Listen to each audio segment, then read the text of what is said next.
This is a comparison between a camera setup costing roughly $300 to $350 and a pocket camera priced at nearly $1,000. Which one would you spend your money on for a travel camera?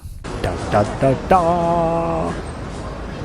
If you are a Fujifilm x70 owner looking for validation, okay, you've got it. This camera is undeniably better than the Lumix GX1 and arguably one of the best travel pocket cameras you can get right now. This comparison is more for fun, to see if you really need to spend $1,000 on the Fujifilm x70 pocket camera, or if the Lumix GX1 paired with the Lumix 14mm f2.5 lens is more than enough. The Lumix GX1 was released in 2011, while the Fujifilm x70 came out more recently in 2016. In terms of build quality, the x70 is obviously superior. It reminds me of the Olympus EP3 with its metal top plate, giving it a premium feel compared to the more plasticky top plate of the GX1. Of course, with a $700 price difference, this is to be expected. That said, the GX1 still offers a solid premium feel, especially when you compare it to its GF series siblings. If you value flexibility in terms of lenses, the GX1 is the clear winner here, thanks to its interchangeable micro four thirds mount. The x70, on the other hand, has a fixed 28mm equivalent lens. I think the Lumix 14mm f2.5 lens is the best match for the GX1 in terms of size.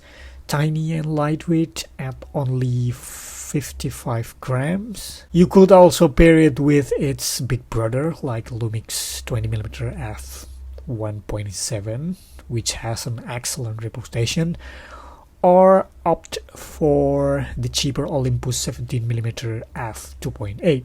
Both cameras are compact, though the GX1 is slightly shorter but thicker due to the interchangeable lens setup. With the right lens, the GX1 will easily fit into a jacket pocket, making it highly portable. The x70 features a dedicated aperture ring, which is a nice touch, and the pancake lenses I prefer for the GX1 don't include this feature. However, the GX1 allows you to mount manual lenses or even adapt vintage or Leica M mount lenses, offering plenty of creative possibilities.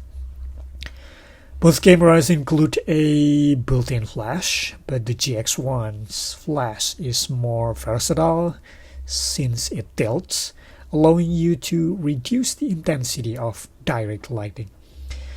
The x70's flash, on the other hand, is fixed. It's there if you need it. Both cameras have 3-inch screens, but the x70's display boasts twice the resolution with 1,040,000 dots versus the GX1's 460,000 dots. This makes the x70's display far superior, as the GX1 screen can make images appear worse than they really are, but once you transfer it to a computer, the GX1's photos look great. It's great.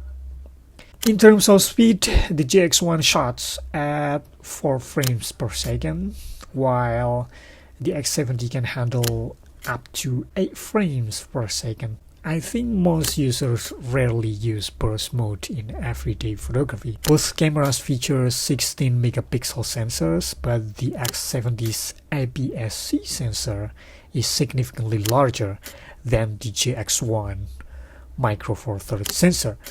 This size difference translates to better performance in low light conditions, improved noise reduction, greater dynamic range, and richer color depth for the x70.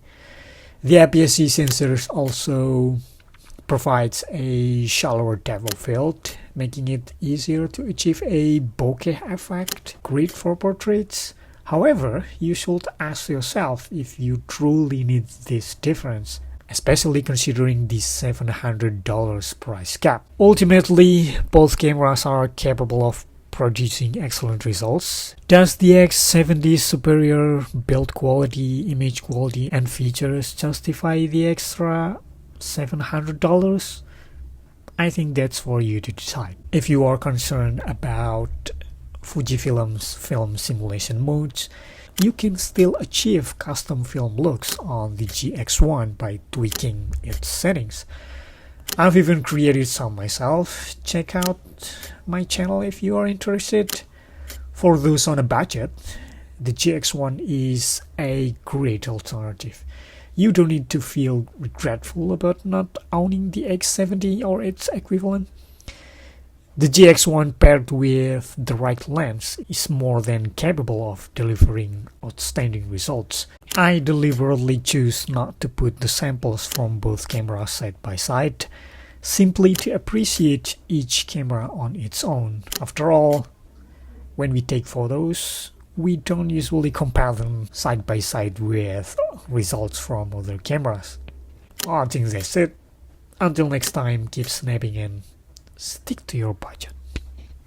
Au revoir.